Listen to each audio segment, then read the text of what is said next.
ಎಲ್ಲರಿಗೂ ಧನ್ಯವಾದಗಳು ಹೇಳೋಕ್ಕೆ ಇಷ್ಟಪಡ್ತೀನಿ. ಮತದಾರರಿಗೆ, ಕಾರ್ಯಕರ್ತರಿಗೆ, ನಮ್ಮ ದೇಶ ಆಮೇಲೆ ರಾಜ್ಯ ಮಟ್ಟದ ಎಲ್ಲ ಲೀಡರ್ಸ್ ಯಾರ್ಯಾರು ಬಂದರು ನಾಯಕರು ಅವರೆಲ್ಲರಿಗೂ ಧನ್ಯವಾದಗಳು ರೀ ಸರ್.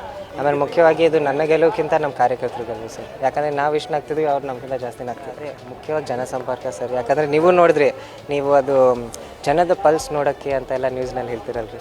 ಸೊ ಅವಾಗ ಒಂದು 101 ಮಂದಿ ಒಂದೇ ಸರ್ಕಲ್ನಲ್ಲಿ ಇಂಟರ್ವ್ಯೂ ಮಾಡ್ತಿದ್ರಿ, 101 ಸಮಸ್ಯೆಗಳು ತರ್ತಿದ್ರು. ಈಗ ಮುಖ್ಯವಾಗಿ ನೀವು ನೋಡಿದಾಗ ಒಂದು ಆಸ್ಪತ್ರೆ ಅಂತ ಹೇಳಿದರು, ಅದು ವುಮೆನ್ಸ್ ಆ್ಯಂಡ್ ಚಿಲ್ಡ್ರನ್ಸ್ ಆಸ್ಪತ್ರೆ ದಕ್ಷಿಣದಲ್ಲಿ ಏನೈತಿ ಅದನ್ನೇ ಚೂರು ಎಕ್ಸ್ಪ್ಯಾಂಡ್ ಮಾಡೋಣ, ಇಲ್ಲಾಂದರೆ ಪಕ್ಕಕ್ಕೆ ಹತ್ತಿರಕ್ಕೆ ಒಂದು ಆಸ್ಪತ್ರೆ ಮಾಡೋಣ. ಹೌಸಿಂಗ್ನಲ್ಲಿ ಸ್ಲಮ್ ಬೋರ್ಡ್ ಆಶ್ರಯ ಯೋಜನೆಯಿಂದ ಮನೆಗಳು ಮಾಡೋಣ. ಆಮೇಲೆ ಶಾಮಾ ಶಿವಶಂಕರಪ್ಪ ಅವರು, ಎಸ್ ಮಲ್ಲಿಕಾರ್ಜುನ ಅವರಲ್ಲೇ ಭಾಳ ಮನೆಗಳು ಬಡವರು ಸೇವೆನಲ್ಲಿ ಮಾಡ್ಯಾರೆ. ಸೊ ಹಿಂಗೆ ಮುಂದುವರಿಬೋದು ರೀ ಸರ್. ಹಾಗೆ ಆಮೇಲೆ ಈಗ ಯೂತ್ಸಿಗೆ ಎಂಪ್ಲಾಯ್ಮೆಂಟಿಗೆ ಸೊ ಒಂಚೂರು ಇನ್ಸೆಂಟಿವ್ಸ್ ಮಾಡೋಣ. ಒಂದು ಇಂಡಸ್ಟ್ರಿ ಕಾರಿಡೋರ್ ಏನಾರ ಬರೀ IT-BTಗೆ ಏನಾರ ದಾವಣಗೆರೆಗೆ ತರೋಣ.